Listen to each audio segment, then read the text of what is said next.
이번에 들려드릴 이야기는 꾀돌이와 도둑대입니다. 잘 들어보세요. 꾀돌이와 도둑대. 옛날 어느 마을에 꾀돌이라는 아이가 아버지와 함께 살고 있었어요. 가난한 살림 때문에 쉴 새 없이 일만 하던 꾀돌이 아버지가 어느 날 병이 나고 말았어요. 꾀돌이는 아버지의 약값을 마련하기 위해 기르던 소를 팔기로 했지요. 꾀돌아, 도둑대를 조심해야 한다. 이웃집 오스방도 지난 장날에 떼고기를 넘다가 도둑대에게 돈을 몽땅 빼앗겼다고 하더라. 걱정하지 마세요. 아버지 조심해서 다녀올게요. 꾀돌이는 소를 몰고 부지런히 장터로 향했어요. 장에 간 꾀돌이는 소를 판 돈으로 호박을 5개 샀어요. 5개 가운데 1개는 일부러 썩은 호박으로 골라 샀지요. 그리고 아무도 모르게 썩은 호박 속에 돈을 숨겼습니다.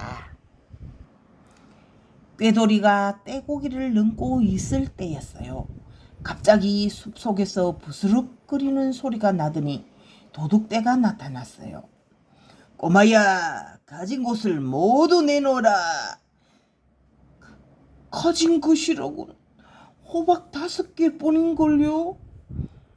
겨우 호박밖에 없단 말이냐? 게다가 하나는 썩은 거잖아. 있다. 썩은 호박은 내가 가져라. 도둑들은 성한 호박 4개만 빼앗아 달아났어요. 집으로 돌아온 꾀돌이는 썩은 호박 속에서 돈을 꺼내며 말했어요. 아버지, 오는 길에 도둑들을 만났지 뭐예요. 하지만 썩은 호박 속에 돈을 숨겨 놓았기 때문에 들키지 않고 무사히 가져왔어요. 그때 방문이 벌컥 열렸어요. 어쩐지 이상하다 했더니 이 꼬마이께 우리가 속았군. 꾀돌이의 행동을 수상하게 여긴 도둑두목이 몰래 꾀돌이를 뒤따라온 것이에요. 우리를 속인 건 괘씸하지만 뇌 깨가 쓸만하니 살려주겠다. 하지만 너는 이제부터 우리를 도와야 한다. 두목은 밧줄로 꾀돌이를 꽁꽁 묶어 도둑 소굴로 데려갔어요. 그때부터 꾀돌이는 도둑 소굴에 살면서 도둑들에게 쉽게 도둑질할 수 있는 방법을 알려줘야 했어요.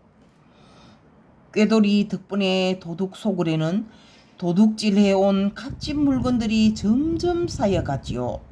두목은 꾀돌이가 도망갈까봐 부하를 시켜 늘 감시했어요. 시간이 흘러 추운 겨울이 되었지요. 날씨도 추운데 아버지는 어떻게 지내실까? 병이 더 심해지신 것은 아닐까? 꾀돌이는 혼자서 앓고 계신 아버지가 몹시 걱정이 되었어요. 그러다가 꾀돌이는 한 가지 꾀를 생각해냈지요. 부하들 가운데 닭 울음소리와 여우 울음소리를 잘 흉내내는 사람을 뽑아주세요. 꾀돌이 말에 도둑이 물었어요. 무엇을 하려고 그러느냐? 떼고기를 지나는 사람들의 주머니만 털었어야 언제 부자가 되겠어요. 겨울이라 오가는 사람들도 점점 뜸해지는데 두목은 제 꾀만 믿으세요. 꾀돌이가 두목의 귀에 대고 속삭였어요. 꾀돌이는 두목이 뽑은 도둑 2명과 함께 부자 마을로 내려갔어요. 그러고는 도둑에게 깜깜한 한밤중에는 닭 울음소리를, 환한 대낮에는 여우 울음소리를 각각 내게 했어요. 한밤중에 닭이 울고 대낮에 여우가 울다니 분명 좋지 않은 일이 생기려는 게 틀림없어. 마을 사람들은 모두 불안해했어요. 도둑 소굴로 돌아온 깨돌이는 두목에게 장님 흉내를 잘 내는 사람을 뽑아달라고 했어요.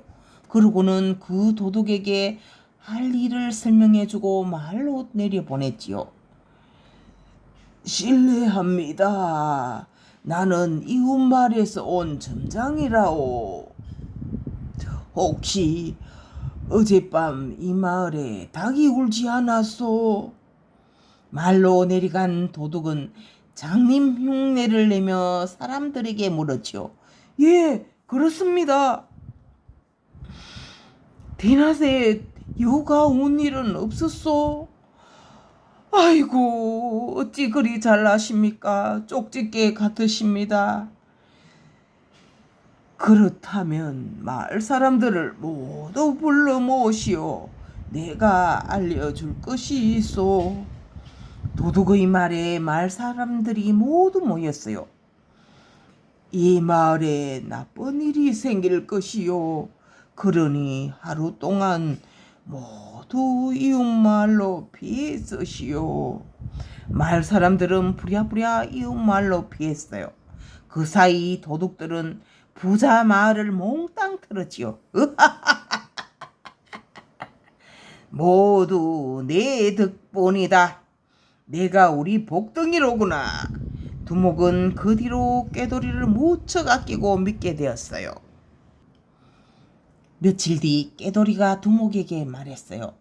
이번에는 포졸에게 붙잡혀 꽁꽁 묶였을 때 쉽게 밧줄을 풀 수 있는 방법을 가르쳐 드리겠습니다. 뭐? 정말이냐? 그렇다면 우리 모두 배워야지.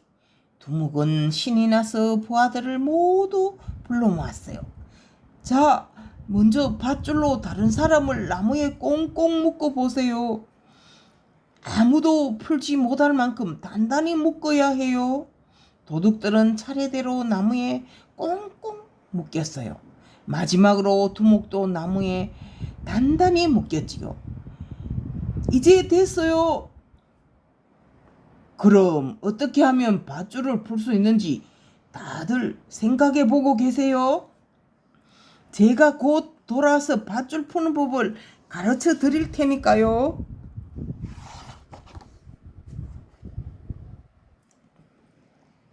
도둑 소굴을 빠져나온 깨돌이는 곧장 관하로 달려갔어요. 마을을 틀었던 도둑들을 제가 잡아놓았어요. 어서 저와 함께 가세요. 그게 정말이냐?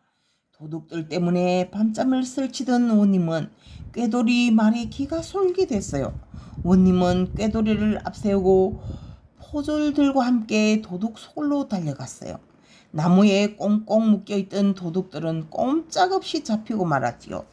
포졸들은 도둑들이 도망가지 못하도록 한데 모아 밧줄로 묶은 다음 관하로 끌고 갔어요.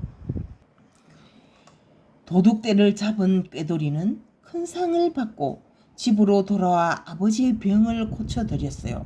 그 뒤로 떼고개에는 도둑대가 나타나지 않았고 사람들은 마음 놓고 그곳을 지나다니게 되었지요. 안녕.